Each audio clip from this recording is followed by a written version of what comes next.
Hello friends, welcome to my channel. Friends, మా ఛానల్ని మీరు ఫస్ట్ టైం చూస్తున్నట్లయితే తప్పకుండా సబ్స్క్రైబ్ చేసుకోండి. పక్కనే ఉన్న బెల్ ఐకాన్ని క్లిక్ చేసి ఆల్ ఆప్షన్ని సెలెక్ట్ చేసుకోండి. ఫ్రెండ్స్, ఈ వీడియో చాలా ఇంట్రెస్టింగ్గా ఉండబోతుంది. తప్పకుండా చివరి వరకు చూడండి. ఇక స్టోరీలోకి వెళ్ళినట్లయితే, ధీరజ్ ప్రేమతో, చూడు ప్రేమ, మనమిద్దరం ఇలా గొడవ పడుతుంటే ఈ ప్రాబ్లం సాల్వ్ కాదు. చూడు, ఇప్పటికే నా వల్ల నాన్న అరెస్ట్ అయ్యాడు. ఆ బాధ తట్టుకోలేకపోతున్నాను.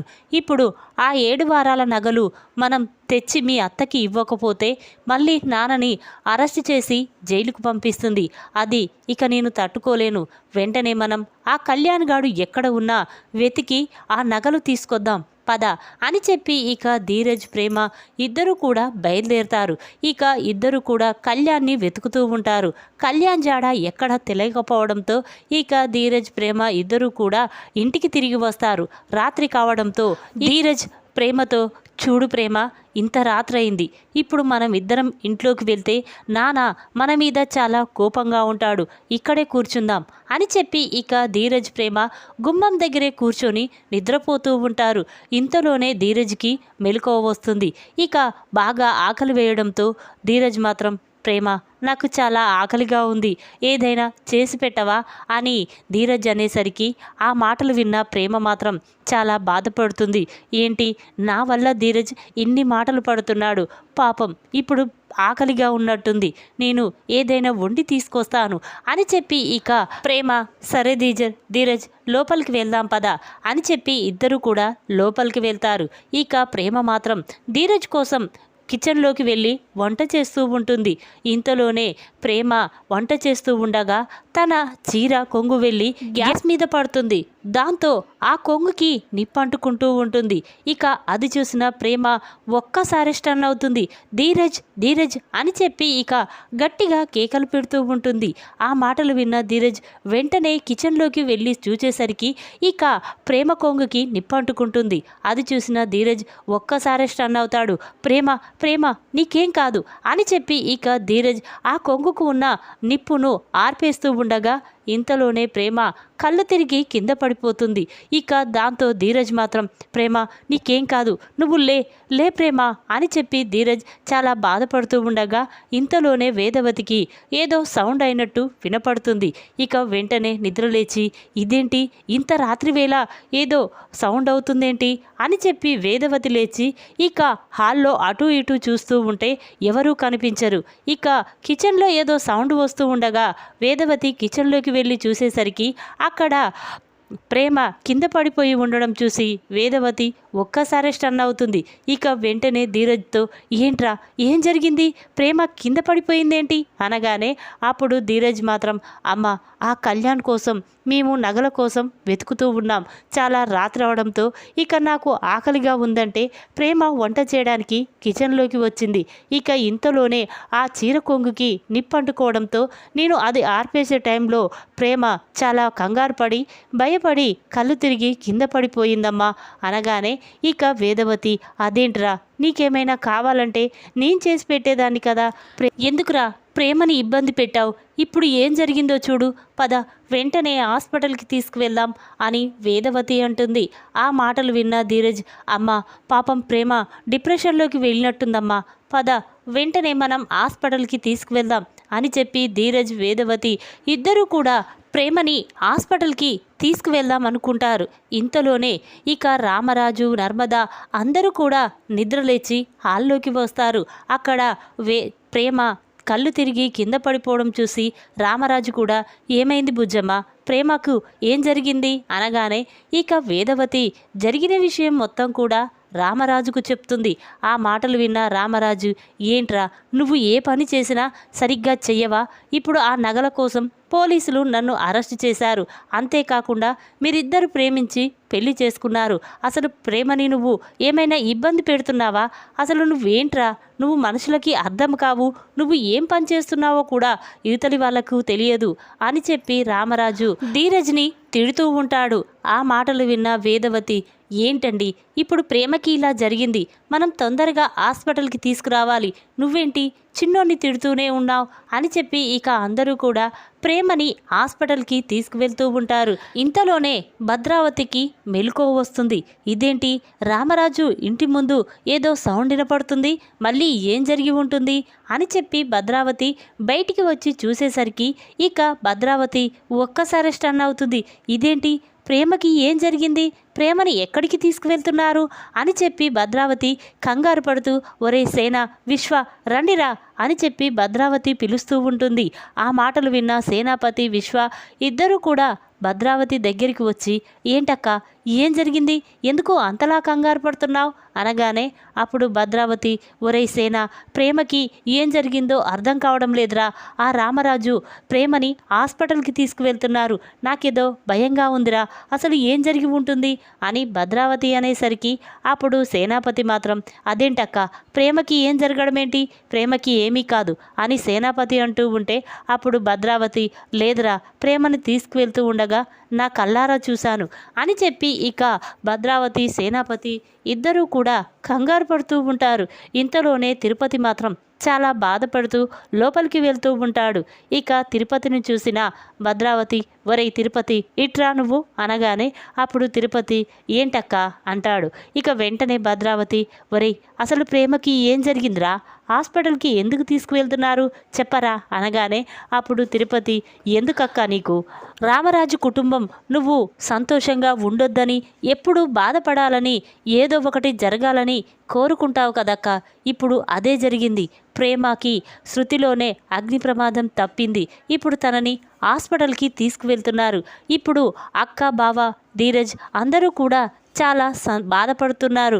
ఇప్పుడు నీకు సంతోషమే కదక్క అని తిరుపతి అనగానే అప్పుడు వేదవతి, ఒరే తిరుపతి అసలు నువ్వేం మాట్లాడుతున్నావో నీకైనా అర్థమవుతుందారా, నా మేనకోడలు అంత బాధలో ఉంటే నేను సంతోషపడమేంట్రా, నీకేమైనా పిచ్చా అని భద్రావతి అంటూ ఉంటే అప్పుడు తిరుపతి మాత్రం, లేకపోతే ఏంటక్క ఆ 7 వారాల నగలు ప్రేమ ఇంట్లో నుంచి తీసుకొని వెళ్ళిపోయింది, అంతేకాకుండా ఆ కేసుని నువ్వు బావ మీద పెట్టి బావ పరువు తీశావు, కానీ అసలు నిజం నీకు తెలియదక్క, ఆ నిజం తెలిస్తే నువ్వు అన్నయ్య ఇద్దరూ కూడా తల వంచుకుంటారు అని తిరుపతి అంటాడు. ఆ మాటలు విన్న సేనాపతి భద్రావతికి ఏమీ అర్థం కాదు. ఏంట్రా తిరుపతి నువ్వు మాట్లాడేది అనగానే అప్పుడు తిరుపతి, అవునక్క అసలు ధీరజ్ ప్రేమ ఇద్దరూ ప్రేమించుకోలేదు, పెళ్ళి చేసుకోవాలనుకోలేదు, కానీ ప్రేమ మాత్రం కళ్యాణ్ అనే అబ్బాయిని ప్రేమించింది, పెళ్లి చేసుకోవాలనుకుంది, కానీ అతడు మంచివాడు కాదని ధీరజ్ ఎంత చెప్పినా వినకుండా ప్రేమ మాత్రం వాణ్ణి గుడ్డిగా నమ్మింది. ఇక ప్రేమ మీరు చూసిన సంబంధం ఇష్టం లేకుండా ఆ నగలు తీసుకొని ఇంట్లో నుంచి పారిపోయింది. కానీ వాడు మోసం చేయడం వల్లనే ధీరజ్ ప్రేమ మెడలో తాళి కట్టాడు, లేకపోతే ప్రేమని పోలీసులు బ్రోతల్ కేసు కింద అరెస్టు చేసి జైల్లో పెట్టేవారు అని చెప్పి ఇక తిరుపతి అసలు ప్రేమ గురించి నిజం చెప్తాడు. ఆ మాటలు విన్న భద్రావతి సేనాపతి ఒక్కసారి స్టన్ అవుతారు. ఏంట్రా తిరుపతి నువ్వు చెప్పేది అనగానే అప్పుడు తిరుపతి, అవునక్క ఈ విషయం అక్క నాతో కూడా చెప్పలేదు. ఒకరోజు నేను ధీరజ్ కోసం వాళ్ళ రూమ్లోకి వెళ్తూ ఉండగా ప్రేమ ధీరజ్ ఇద్దరూ మాట్లాడుకుంటూ ఉండగా నేను చాటుగా ఆ మాటలు విని ఇక కళ్యాణ్ చేతిలో ప్రేమ మోసపోయిందని తెలుసుకున్నాను. ప్రేమ జీవితం నాశనం కాకూడదనే ప్రేమ మెడలో ధీరజ్ తాళి కట్టి ఈ ఇంటికి తీసుకువచ్చాడు, లేకపోతే నీ మేనకోడలు చేసిన పనికి నువ్వు ఊళ్ళో అందరి ముందు తలదించుకునే పరిస్థితి వచ్చేది అని తిరుపతి అంటాడు. ఆ మాటలు విన్న భద్రావతి సేనాపతి చాలా బాధపడుతూ ఉంటారు. ఇక ఇంట్లోకి వెళ్ళి హాల్లో కూర్చుని భద్రావతి ధీరజ్ రామరాజు గురించే ఆలోచిస్తూ ఉంటారు. ఇక సేనాపతి మాత్రం ఏంటక్క, ఎందుకు ఇంకా ఎవరి గురించి ఆలోచిస్తున్నావు అని సేనాపతి అనగానే అప్పుడు భద్రావతి ఇంకా ఎవరి గురించి అంటావేంట్రా, నీ కూతురు చేసిన పని గురించే. ధీరజ్ నీ కూతురు జీవితం నాశనం కాకూడదని తన మెడలో తాలి కట్టాడు. అంతేకాకుండా నీ కూతురు ఈ నగలు తీసుకువెళ్ళి ఆ కళ్యాణ్ చేతిలో పెట్టింది. అది తెలియక నేను రామరాజు మీద కేసు పెట్టాను. ఇక దాంతో నీ నగలు తేకుంటే మళ్ళీ ఎక్కడ అరెస్ట్ చేస్తారని ధీరజ్ ప్రేమ ఇద్దరు కూడా నగలు వెతకడానికి వెళ్ళి ఇలా జరిగింది. ఇదంతా నా వల్లేరా. అసలు నీ కూతురు చేసిన పనికి నాకు చాలా కోపంగా ఉంది సేనా అని చెప్పి భద్రావతి అంటూ ఉంటే అప్పుడు సేనాపతి అక్క పద, వెంటనే మనం హాస్పిటల్కి వెళ్ళి ప్రేమని చూద్దాం అని చెప్పి సేనాపతి భద్రావతి ఇద్దరూ కూడా మాట్లాడుకుంటూ ఉంటారు. ఇంతలోనే రేవతి అక్కడికి వచ్చి ఏంటొదినా, అసలు నువ్వు ఏం చేస్తున్నావో అర్థమవుతుందా? ఈ రెండు కుటుంబాల మధ్య నా కూతురు చనిపోయేలా ఉంది అని చెప్పి రేవతి అంటూ ఉంటే ఆ మాటలు విన్న భద్రావతి చి నోర్ముయ్యే, ఇంకా నీ కూతురు గురించి మంచిగా మాట్లాడుతున్నావా? ఇదంతా నీ కూతురు చేసిన పని వల్లనేనే. అసలు నీ కూతురు ఏం చేస్తుందో కూడా నీకు అర్థం కావడం లేదు అని చెప్పి ఇక భద్రావతి రేవతిని తిట్టి పదరాసేన, వెంటనే మనం హాస్పిటల్కి వెళ్ళి ప్రేమను చూద్దాం అని చెప్పి ఇక సేన భద్రావతి ఇద్దరూ కూడా ప్రేమ కోసం హాస్పిటల్కి వెళ్తారు. ఇక వాళ్ళు వెళ్ళేసరికి ఇక వేదవతి ధీరజ్ ఇద్దరూ కూడా చాలా బాధపడుతూ ఉండగా భద్రావతి ధీరజ్ దగ్గరికి వెళ్ళి ఒరే ధీరజ్, నన్ను క్షమించరా. ఆ ప్రేమ చేసిన పని నాకు తెలియక నిన్ను మీ నాన్నని చాలా అపార్థం చేసుకున్నాను. అంతేకాకుండా మీ నాన్నని అరెస్టు చేయించాను అని చెప్పి భద్రావతి అంటూ ఉంటే అప్పుడు ధీరజ్ ఏంటి ఇదొక కొత్త నాటకమా అని చెప్పి ధీరజ్ అంటాడు. అప్పుడు భద్రావతి లేదురా ధీరజ్, ప్రేమ కళ్యాణ్ల ఇద్దరి గురించి నిజస్వరూపం తిరుపతి ద్వారా నేను నిజం తెలుసుకున్నాను. కానీ ప్రేమ ఇలా చేస్తుందని అస్సలు ఊహించలేదు. నా మేనకోడలు చేసిన తప్పుకి నేను మీ నాన్నని అరెస్ట్ చేయించాను. అందుకే మీ నాన్నకి నేను క్షమాపణ చెప్పాలని ఇక్కడికి వచ్చాను అని చెప్పి భద్రావతి అంటుంది. ఆ మాటలు విన్న ధీరజ్ ఏంటి నువ్వు క్షమాపణ చెప్పడమా? లేదు, మా కుటుంబం ఎప్పుడు బాధపడుతూ ఉండాలని ఏదో ఒక గొడవ పెడుతుంటో కదా, సంతోషంగా ఉండనివ్వవు కదా, ఇప్పుడు మా నాన్నకి నువ్వు క్షమాపణ చెప్పడమేంటి అని చెప్పి ధీరజ్ అంటూ ఉంటే అప్పుడు వేదవతి ఒరే ధీరజ్, పెద్దవాళ్లతో ఇలాగేనా మాట్లాడేది? చూడు, తప్పు తెలుసుకొని ఇప్పుడు క్షమాపణ అడగడానికి మా అక్క ఇక్కడికి వచ్చింది, నువ్వు నోరు మూసుకో అని చెప్పి ఇక వేదవతి అంటూ ఉంటే ఇక ఇంతలోనే భద్రావతి సేనాపతి ఇద్దరు రామరాజు దగ్గరికి వెళ్ళి ఇక రెండు చేతులు జోడించి రామరాజుకి దండం పెట్టి రామరాజు, నేను ప్రేమ గురించి నిజం తెలుసుకోకుండా నిన్ను పోలీసులకు పట్టించాను, ఎన్నో అవమానించాను, ఎంతో బాధ పెట్టాను, కానీ ఇప్పుడు నిజం తెలుసుకున్నాను, మమ్మల్ని క్షమించు అని చెప్పి భద్రావతి అంటుంది. ఆ మాటలు విన్న రామరాజు ఒక్కసారి స్టన్ అవుతాడు. ఏంటండి, ఏం నిజం తెలుసుకున్నారు? మీరు నాకు క్షమాపణ చెప్పడం ఏంటి? అసలు ఏం జరిగింది అని చెప్పి ఇక రామరాజు అంటూ ఉంటే అప్పుడు భద్రావతి అదేంటి రామరాజు, ప్రేమ కళ్యాణ్ల గురించి మీకు నిజం తెలియదా అని భద్రావతి అంటుంది. ఇక వెంటనే రామరాజు కళ్యాణ్ ఎవరు? ప్రేమ కళ్యాణ్ గురించి నిజం తెలియడమేంటి అని చెప్పి రామరాజు ఈ భద్రావతితో అంటూ ఉంటాడు. ఇంతలోనే వేదవతి లేదు, ఇప్పుడు ఈ నిజం ఈయనకి తెలియాలి, లేకపోతే నా గురించి చాలా అపార్థం చేసుకుంటాడు అని చెప్పి వేదవతి వెంటనే రామరాజు దగ్గరికి వెళ్ళి చూడండి అసలు ఏం జరిగిందంటే అని చెప్పి ఇక వేదవతి ప్రేమ కళ్యాణ్ ధీరజుల గురించి అసలు నిజాన్ని రామరాజుకు చెప్తాడు. ఆ మాటలు విన్న రామరాజు మాత్రం ఒక్కసారి స్టన్ అవుతాడు. ఏంటి బుజ్జమ్మ, ఇంతలా చేసి కూడా ఈ విషయం నా దగ్గర ఎందుకు దాచారు? నేను చిన్నుణ్ణి అందరి ముందు అనుమానించాను. పాపం వాడు నా మాటలకి ఎంతో బాధపడతాడు.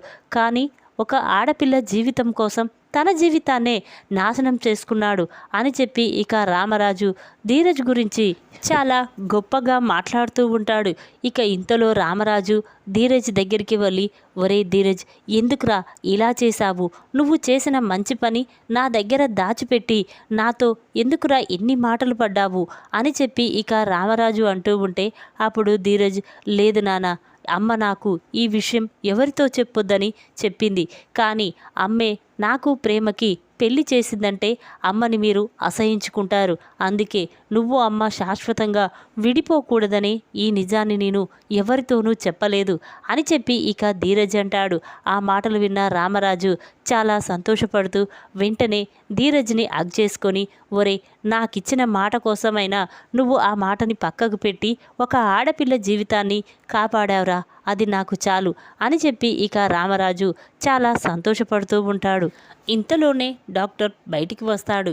ఇక డాక్టర్ని చూసిన రామరాజు, వేదవతి, ధీరజ్ అందరూ కూడా డాక్టర్ దగ్గరికి వెళ్ళి ప్రేమ గురించి అడుగుతూ ఉంటారు.